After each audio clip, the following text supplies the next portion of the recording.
안녕하십니까. 산업위원회 의원 박경란입니다. 먼저 오늘 시정 질문의 기회를 주신 것에 대해 감사드립니다.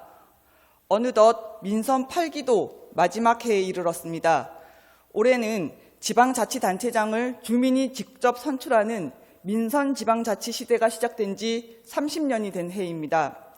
민선지방자치 시대는 지방 분권과 지역 자율성 강화라는 큰 의미도 있지만 재정 불균형, 견제 기능 약화, 주민 참여 미흡이라는 구조적 문제도 여전히 과제로 지적되고 있습니다. 특히 저출생과 고령화가 가속화되면서 지방 정부마다 지방 소멸 위기 극복이 최대 과제가 되고 있습니다.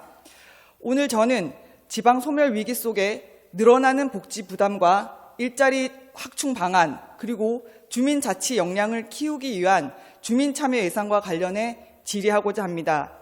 그럼 지금부터 시정 질문을 시작하도록 하겠습니다. 먼저 복지민원 국장님 답변석으로 자리해 주십시오.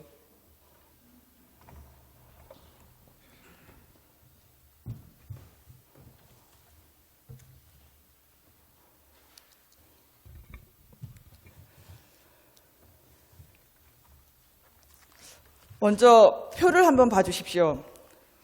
최근 강릉시가 인구 감소세가 둔화되고 있다는 분석을 내놓았습니다.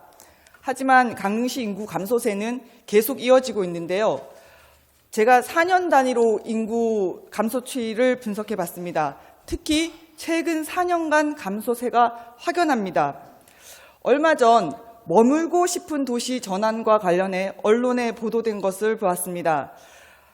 지금 머물고 싶은 도시를 위한 주요 정책, 국장님, 세부적인 내용은 좀 생략하시더라도 굵직한 카테고리 중심으로 설명 부탁드리겠습니다. 네, 복지민원국장 이채입니다. 답변에 앞서 저에게 40년의 공직을 마무리하는 가운데 처음이자 마지막 시정 질문에 답변할 수 있는 기회를 주신데 감사드립니다. 저희 2023년 12월 그 정례회 때 의원님께서 인구 감소 문제에 대한 시정 질문이 있으셨습니다. 그때 당시에 의원님께서 4년, 5년 후에는 20만 명이 붕괴될 거라는 저희 말씀이 있으셨는데요.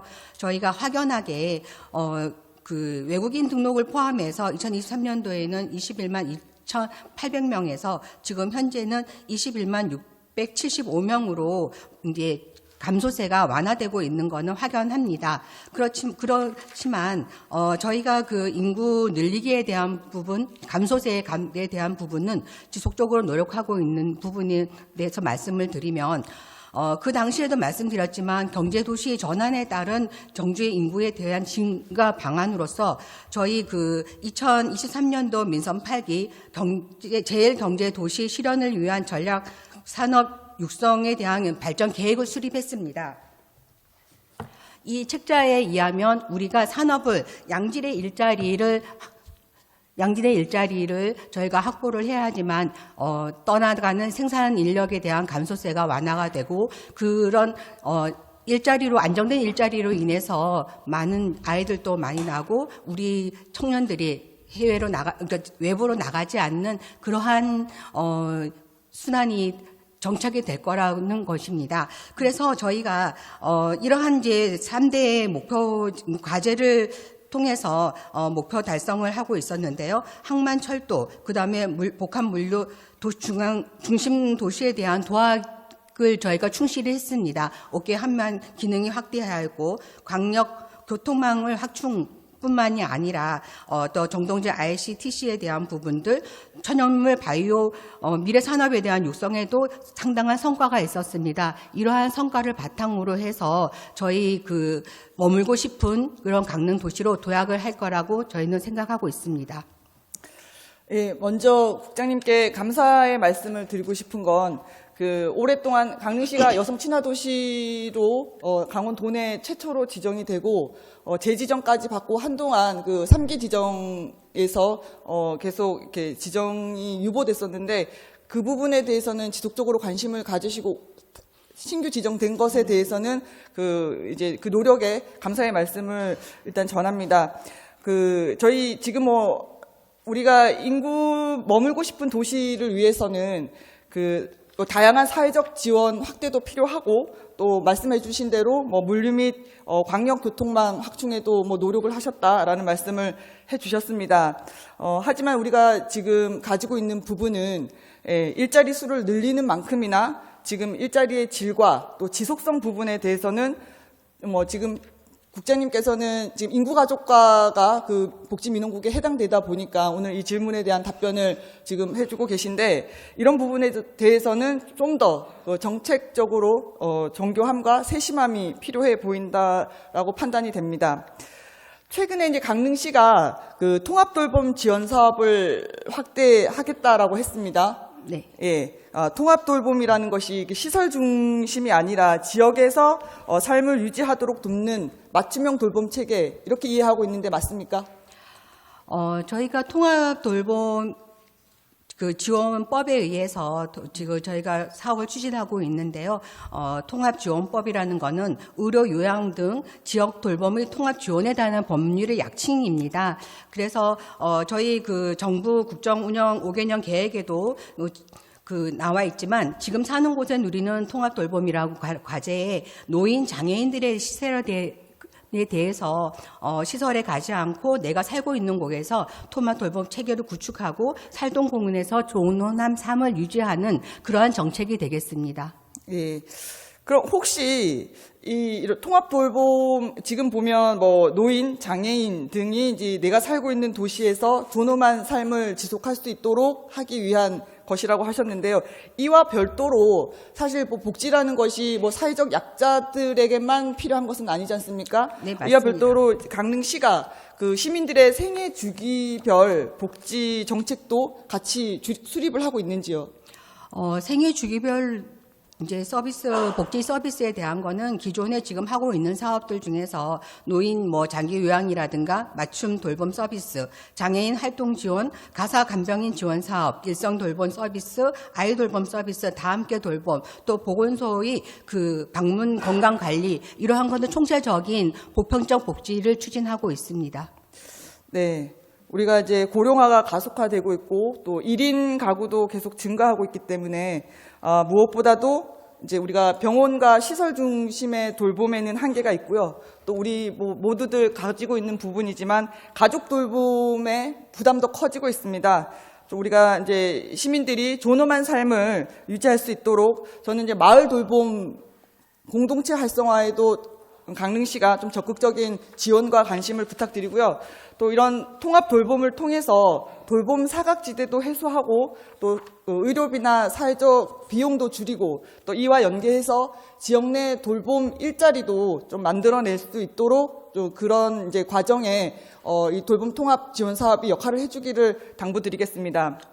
네, 저희가 지난해, 그러니까 2025년도는 일촌 돌봄단이 84명으로 운영이 됐습니다. 내년도에는 한 120명 정도 확대가 돼서 그 고독사 예방이라든가 사회적 고립 가구에 대한 사업들을 적극적으로 펼쳐나갈 계획을 갖고 있습니다. 예. 강릉시가 최근 복지재단 설립을 위한 지역사회 의견 수렴 차원에서 지금 설문조사를 진행하고 있더라고요. 네, 그렇게 하고 예. 있습니다. 설립 타당성이라던가 재정 부담, 또 특히 기존에 이렇게 민간에서 복지 서비스를 제공하고 있던 기관들과의 어떤 역할 분담 등의 어떤 공론화 과정이 있었나요? 저희가 복지재단을 설립하게 된 어떤 주요 배경은 강릉형 사회복지 모델을 개발하고 또 우리 강릉시만의 사회복지시설의 통합 관리뿐만이 아니라 우리 지역사회 민간복지에 대한 개발과 맞춤형 사회복지 전달 체계를 구축하기 위한 필요성이 대두가 됐기 때문에 추진하고 있습니다. 저희 강릉시 예산 관련을 보면 금년도 저희 복지 예산이 4,700억입니다. 4,700억에서 현금성으로 지급되고 있는 기초연금이라든가 장애인 연금 이러한 것들은 3,060억이 지급되고 있고요. 또 우리 사회복지시설 등 어떤 민간 이전 자원이 1,020억입니다. 그러니까 금년도의 경우 1,020억이고 내년도는 더 이제 확대되는 걸로 지금 되어 있는데 지금 이러한 시점에서 저희가 민간 부분에 대한 부분이 저희 간혹 좀 약간 오해가 있는 부분들도 있는 것 같아요. 저희가 민간 부분에 대해서, 민간 위탁 부분에 대해서 어떤 뭐 빼주려고 한다든가 관여하려고 한다든가 이러한 그런 부분이 있는 것 같은데요. 그런 건 아니고, 지금 저희가 그 금년도부터 사회복지시설 10억 이상 되는 사회복지시설에 대해 13개소에 대해서 그 소통 그러니까 저희 업무 소통 데이라고 해서 그 사회복지시설에 대한 어떤 그런 사항들을 공유하고 각자 시설의 어려운 점이라든가 또 잘한 점이라든가 우리 시의 뭐 사회복지 시책에 대한 부분, 법령 개정에 대한 부분들을 서로 소통하는 그런 회의를 격월마다 지금 진행되고 있습니다. 저희가 그 회의사항에서도 충분히 이러한 저희 복지재단을 설립한 대한 배경을 설명이 있었고요. 또 저희가 소통대회를 통해 가지고 처음에는 좀 상당히 좀 거부감도 있었지만 저희가 1년이 지난 이 시점에서는 며칠 전에 언론 보도도 있었지만 그 12억이라는 공모 사업을 그 시설에서 따가지고 올 수 있는 그러한 계기가 되었던 것도 사실입니다. 잠시만요. 그럼 향후 복지재단 설립 추진 절차와 절차는 어떻게 되는 건가요? 지금 현재 저희가 그 금년도 복지재단 이제 설립 추진 계획을 세워 있고 여기에 대한 자체 용역을 추진을 했습니다. 하고 지금 이제 도와 이제 강릉 복지재단 설립 사진 협의를 1차, 2차에 걸쳐서 도와 협의가 했었고요. 그리고 지금 이제 내년도에 저희가 7천만 원에 대한 이제 그 기본 용역 계약의 타당성 조사를 위한 용역비를 7천만 원 편성을 했고 지금 그러니까 저희 일정대로라 그러면 2027년 7월에 출범 예정을 갖고 있습니다. 27년 7월요? 예, 7월요. 네, 본 의원도 큰 틀에서는 복지재단의 필요성에 대해서는 공감을 합니다. 현재 복지 분야 예산이 우리 시 재정의 40% 가까이를 차지하고 있고요. 또 앞으로 우리 사회의 어떤 복지 서비스가 사회적 약자만을 위한 것이 아니라 보편적 복지로 가려면 복지 정책의 어떤 전문성, 지속성을 확보하는 것도 중요하고요. 또 민간 자원의 연계를 통해서 가용 재원을 넓히는 이런 노력들도 필요합니다. 하지만 그 현장 일각에서 우려하는 것처럼 위탁 중심의 그 재단 설립이나 운영은 옥상옥이 될 수도 있고 또 자원 배분의 경직성을 초래할 수도 있습니다. 따라서 본 의원은 그 공청회 등을 통해서 복지재단의 어떤 설립 당위성에 대해 시민 또 전문가 또 기존의 복지시설 운영하시는 분들과도 충분한 수기 과정을 통해서 그 복지재단의 설립부터 운영 방향성까지 좀 잘 설정을 했으면 좋겠습니다. 마지막으로 그 강릉시 그 자살률에 대해서 좀 질문을 하고자 합니다.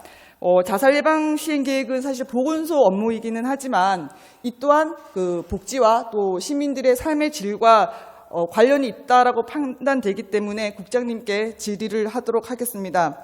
강릉시 자살률 높습니다.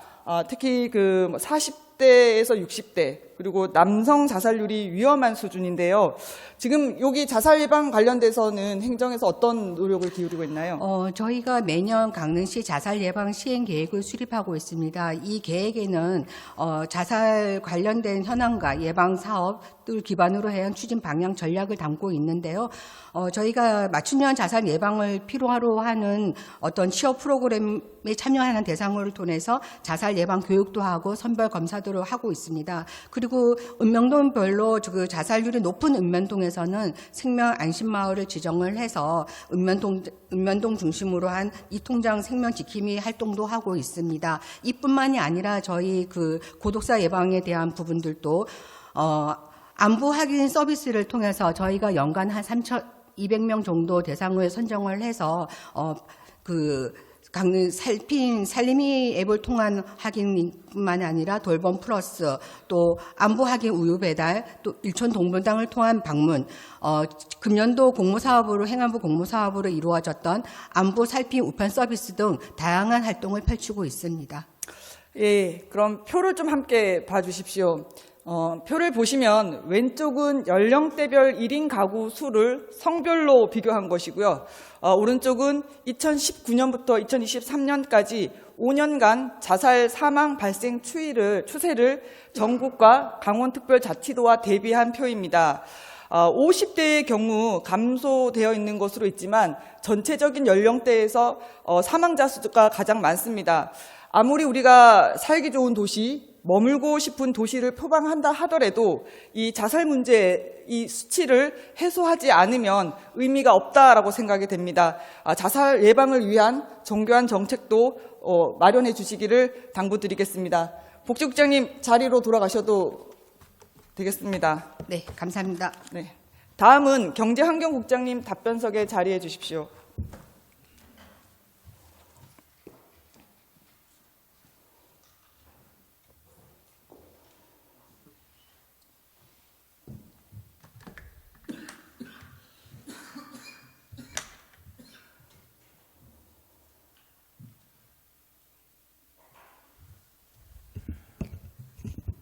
경제환경국장 김선희입니다. 예, 국장님. 국장님께는 좀 일자리 확충 관련된 질의를 하겠습니다. 지금 강릉시가 수치상으로는 고용률이 계속 개선되고 올라가고 있는 것으로 나타나고 있지만 일자리는 양적 확대만큼이나 질적 향상도 중요합니다. 우리 강릉시가 자영업이라던가 관광 서비스업의 비중이 높다 보니까 비정규직 비율이 높은데요. 지금 안정적인 일자리 확대 정책에 대해서 좀 필요성을 느끼지 않습니까? 의원님께서 말씀하셨듯이 저희 시가 고용률이 좀 안정화 추세는 아닌 걸로 알고 있고요. 또 저희 그 지표에 의하면 지난달 말 고용률은 68.7%로 그동안 강릉시 역대 최고치를 갱신을 했고요. 또 올해 기준으로 고용률도 전국에서 63.4%이지만 저희 시는 강원도보다 높은 67.5%로 현재 11월 기준으로 유지를 하고 있습니다. 그런 결과로 저희 시가 4년 연속 또 지방자치단체 일자리 대상을 수상을 하는 영광을 얻었고요. 고용 피보험자 같은 경우에도 저희 그 전년 동월에 비하면 634명이라고 증가를 보이고 있거든요. 그런 걸로 봐서는 어느 정도 일자리 확충을 위해서 저희 시가 좀 노력한 결과가 보여지는 것 같기도 하지만 저희 그 산업구조상 3차 산업인 그 비중이 84%로 지역의 업종들이 위치해 있고 또 관광산업 중심이라서 비정규직 비율이 높고 그 일자리가 부족한 거는 현실로 보여집니다. 네. 최근에 제가 강릉관광개발공사와 강릉문화재단과 같이 이렇게 이 채용 공고를 좀 들여다봤어요. 근데 강릉시 산하기관의 경우 채용 공고가 너무 잦습니다. 어떤 기관은 10월 27일에 채용 공고를 내는데 근로계약 기간이 12월 말까지입니다. 최근 이재명 대통령께서도 공공 부분의 쪼개기 고용 관행과 최저임금 지급 관행에 대해서 강도 높게 비판을 하셨는데요. 공공 부분에서부터 좋은 일자리, 안정적인 일자리를 만들어줘야 지역의 청년이 머물거나 아니면 외지에서도 지원을 하지 않을까라는 생각이 드는데요. 염려하신 부분도 저희 시에서도 충분히 공감은 하고 있습니다만, 공공 부분의 일자리는 저희 특성상 또 정규직으로 고용돼야 되는 부분과 또 사업 성격으로 일시적 고용이 또 산재해 있습니다. 그러다 보니 일부 공공기관에서는 또 일시 사역으로 운영되는 시설 관리라든가 현장 요원으로 인해서 또 채용이 빈번하게 이루어지는 건 사실이고요. 저희가 그런 공공 부분의 일자리에 대한 안정적인 일자리 확충을 위해서는 저희 시에서도 또 올해 성과가 강릉해양경찰서가 개설되면서 199명의 일자리가 또 확보가 되었고요. 또 신라 모노그램이 준공이 되어서 456명의 일자리가 마련되었습니다. 그런 지표를 기준으로 삼아서 앞으로도 소방심신수련원이나 또 국립산림 레포츠타운을 또 건립하게 되고 국립국악원까지 저희가 강릉 분원을 유치하면 일자리가 양질의 일자리가 많이 또 만들어질 것이라 생각하고요. 또 얼마 전에 그 투자 협약이 이루어진 파마 리서치 같은 그 지역의 우수 기업이 2천억 규모의 일자리 창출을 위한 또 투자를 하게 됩니다. 그러면 아마도 저희 지역에 그 양질의 고용이 창출되지 않을까 생각됩니다. 예, 설명 잘 들었습니다. 제가 강릉시 산하기관들의 채용 공고를 보면서 채용 공고를 내는 것 자체도 일이겠다라는 생각이 들었습니다. 그러니까 그 정도로 잦다라는 말씀을 드리고요. 이 부분에 대해서도 행정에서 좀 개선이 필요하다라는 생각이 듭니다. 그리고 다시 좀 표를 함께 봐주시면 고맙겠습니다. 이 표는 강릉시 연령대 성별 인구를 비교한 표입니다. 보시다시피 20대, 30대 청년층에서 여성 인구 수가 적습니다. 이는 청년 남성이 유입돼서가 아니라 청년 여성이 더 많이 빠져나가고 있기 때문입니다. 여성 친화적인 일자리 창출에 대한 고민이 더 시급해 보이는데요.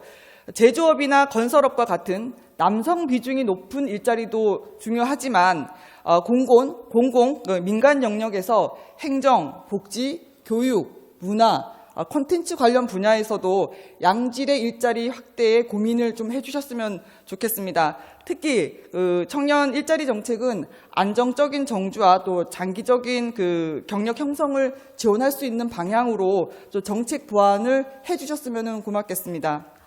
예, 말씀해 주신 좋은 지적은 저희가 행정에 또 부족한 부분으로 채워서 앞으로 노력을 하겠습니다. 그리고 저희가 그 청년 일자리가 외부 유출이 심각한 것도 사실이고요. 그래서 저희 시에서는 기업과 근로자가 그 고용 안전망을 확충하게 한 수단으로 강릉 원주대하고 반도체 부트캠프 운영을 하고 있고요. 또 가톨릭 간동대하고는 스마트 항만 전문 인력 양성 교육 과정을 개설을 해서 운영을 하고 있습니다. 거기에 참여한 청년 일자리들이 이제 그 과정을 참여하게 되고 또 기업에 또 현장에서 체험을 하면서 일자리로 굳어지는 그런 프로그램들을 준비하고 있습니다. 그리고 또 지역에서는 저희가 일자리를 위한 사업만으로 309개의 그 세부 사업을 가지고 총 2,724억을 투입을 해서 여러 분야의 그 일자리 확충을 위한 노력도 하고 있다는 점 말씀드립니다. 예, 그런 노력이 청년들에게 일자리 경험이나 단기적으로 뭔가 그치지 않고 이 청년들이 지역에 머물면서 그 취업의 경험이 이제 커리어화돼서 지속적으로 지역에서 조금 희망을 가지고 정착할 수 있도록 정책 설계를 좀 보완해달라는 말씀을 드렸습니다. 네, 알겠습니다. 네, 경장용 국장님 수고하셨습니다. 자리로 돌아가셔도 되겠습니다. 끝으로 행정국장님 답변석에 자리해 주십시오.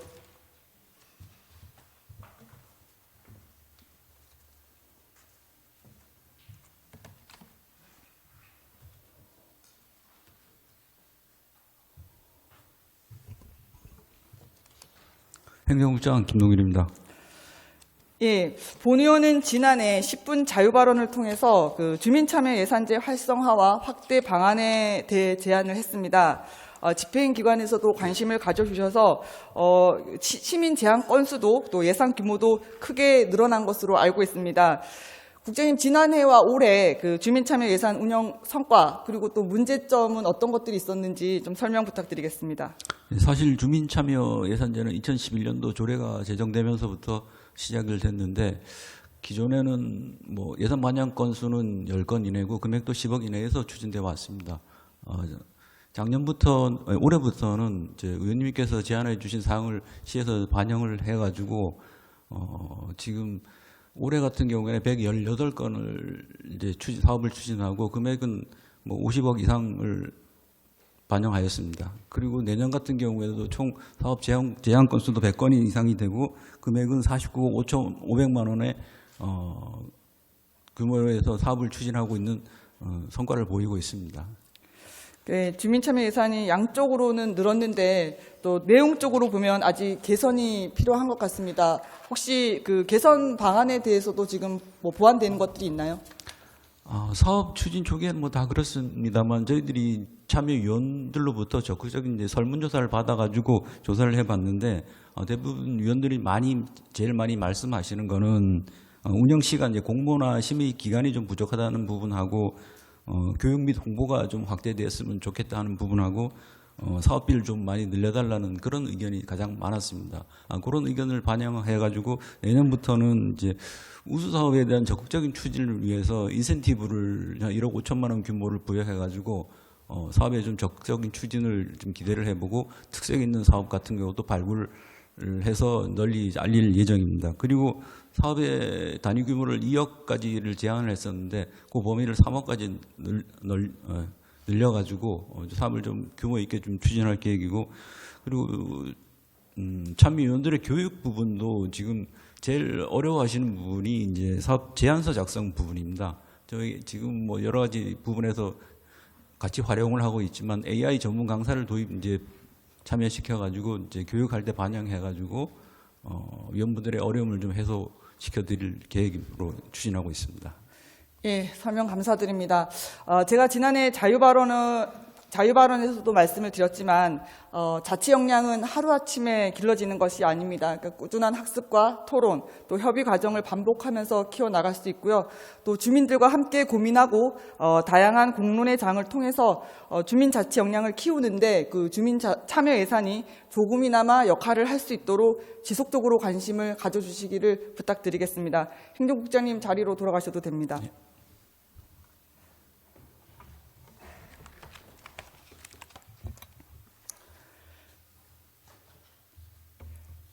강릉시는 최근 몇 년간 급격한 인구 감소와 고령화, 청년층의 유출로 어려움을 겪으면서 지역경제 활성화, 일자리 창출을 시정의 핵심 과제로 삼아왔습니다. 지난해 강릉시의 고용률이 68.7%로 역대 최고치를 기록하며 3년 연속 지방자치단체 일자리 대상을 받는 성과를 이뤘으나 시민들의 체감도는 여전히 낮습니다. 앞서 본 의원이 질의한 것처럼 불안정하고 단기성 일자리에 머물고 있기 때문입니다. 대규모 개발 프로젝트를 통한 기업 유치 등의 정책은 지금 당장에는 시민들에게 와닿지 않습니다. 본 의원이 지난해 말 10분 자유 발언을 통해 로컬 프라이드에 대해 언급을 했습니다.